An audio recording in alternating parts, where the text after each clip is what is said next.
Hi, I'm Samantha, and this is 8-Bit Tom. Welcome to 12 Days of BeerMas.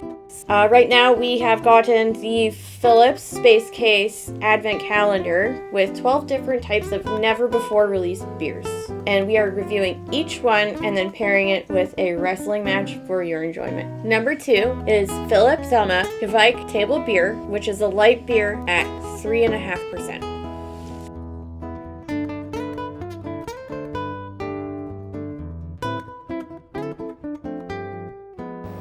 Because you don't become the king of the deathmatch by knowing all the moves.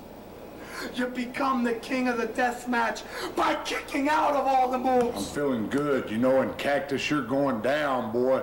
You are going down right here in Kawasaki Stadium. And I mean what I say, Jack. Terry Bam Bam Gordy. Nobody stood toe-to-toe like Bruiser Brody like Terry Bam Bam Gordy.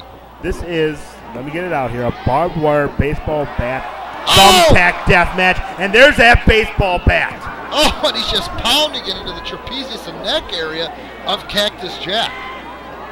Jack is real, and I don't think he knew what he was getting into here, but I mean, I guess you don't really know until you feel it. And he's feeling every bit of those big right hands from Terry Bam Bam Gordy. Later in life, Bam Bam switched his focus. He became more of a hardcore wrestler, became more of a deathmatch superstar. He went more from sweet science into the pure brawling. He was already brilliant at brawling, and he stepped it up a notch in the King of the Deathmatch tournament. He is just a 320-pound country horse. There it is! Oh, no, there it isn't. Just missed that hip toss. That probably would have been it. Cactus Jack, there's an angel on his shoulder here on that one. How did he avoid hitting that few thousand thumbtacks as he sticks a thumb into Terry Gordy's eye and takes over? I think it's just luck. Let's call it what it is. Right hands from Cactus Jack, Mick Foley. The account of this night, you've probably read it in Mick's autobiography, Have a Nice Day. His infamous persona, Cactus Jack. Look at those right hands across the temple of Terry Gordy. And I'll tell you, you got to give Cactus Jack here kudos because not too many people have had Terry Gordy in that spot. Look at Terry Gordy.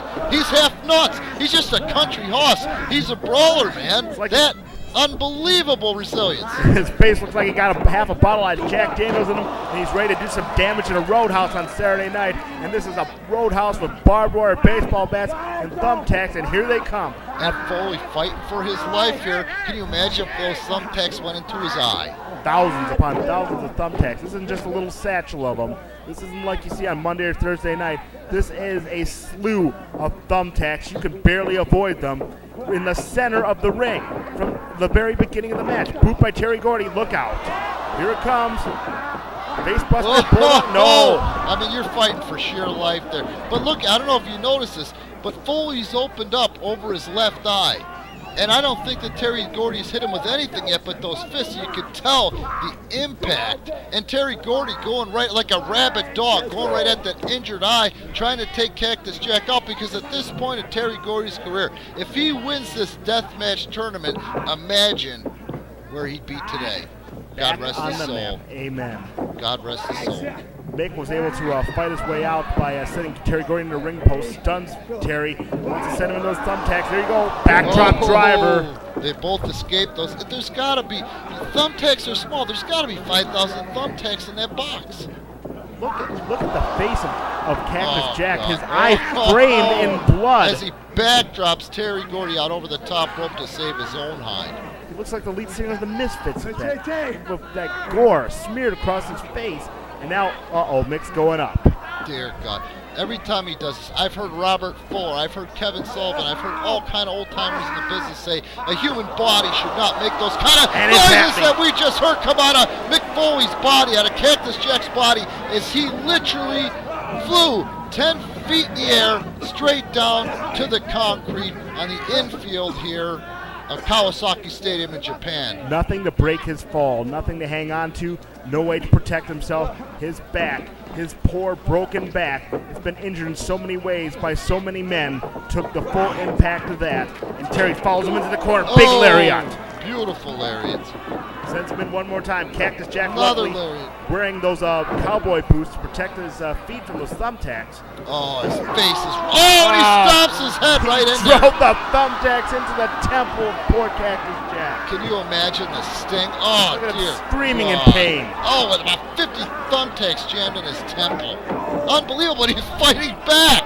What a dangerous, dangerous man. What a dangerous persona. You want the personification of a death match? You want the personification of ultra-violence? Take a good look at it. Take a good hard look. Paying the price, making his way is Cactus Jack, pulling the thumbtacks from his flesh as he grabs hold of that barbed wire bat. Now he's bleeding on the right side of his head. Oh, and he jams that barbed wire into the face and forehead of Terry Bam Bam Gordy. He's not running Mid-South right now. He's in Japan, and he's feeling what ultra-violence is all about. 300 pounds of Cactus Jack right across the back of the neck. And here comes following up that big leg drop. Oh, see the head snap. The personification of Mick Foley's Cactus Jack character. High impact offensive maneuvers and incredible bumps. There's that reversal. Oh, and clothesline right over the top of the barricade. Cactus was able to stop himself the last minute from taking the impact of that guardrail, but he couldn't save himself from that big lariat from Bam Bam. Oh, it gets his face slammed right into the table and another meat hook from Terry Gordy. What are they They're going up to on do the tables. here? They're up on the tables. We've seen this in Memphis so many times. The pile driver through the table. It's coming. And that table didn't give. Did you see Foley's body crumble like he was folded in half? He was not saved by that table giving way underneath. That table held up, and Mick's head, Cactus Jack's head, took the full force of that pile driver. There's a lot of pride here on the line. These guys really want to win this King of the Deathmatch tournament, and you got to give them a lot of respect and nothing but kudos because, dear Lord, the damage they're inflicting on each other here, knowing that they've got to advance and wrestle again. And each time they go out there, the matches get more and more brutal. And more insane, more and more weapons. Look out, Thunderfire Powerbomb, and there it is. The thumbtacks have done their damage, and look at Terry Gordy. And look at the fans go, but there's got to be 500 thumbtacks stuck into the back and head and face of Cactus Jack. Oh, now another power bomb, I think. He just dropped him right there. Oh, there's no giving that. Oh, look at the jammed into his temples. Nope, he's in the ropes. They can't legally count that. Isn't that something? You could drop a guy on top of 10,000 thumbtacks, but he grabs the ropes. You got to break the count. Gypsy Joe saving Cactus's life, and he's got a handful of thumbtacks. Oh, he throws him into the eyes of Terry Gordy. Like there's no flake or something. DDT. How would you like to get a handful of thumbtacks fired right into your face? How about this? No thanks. One. God, no. 2, and that's it. It's 3. Your winner, and he's going to advance into the next round and did something that not many men can say. He beat Terry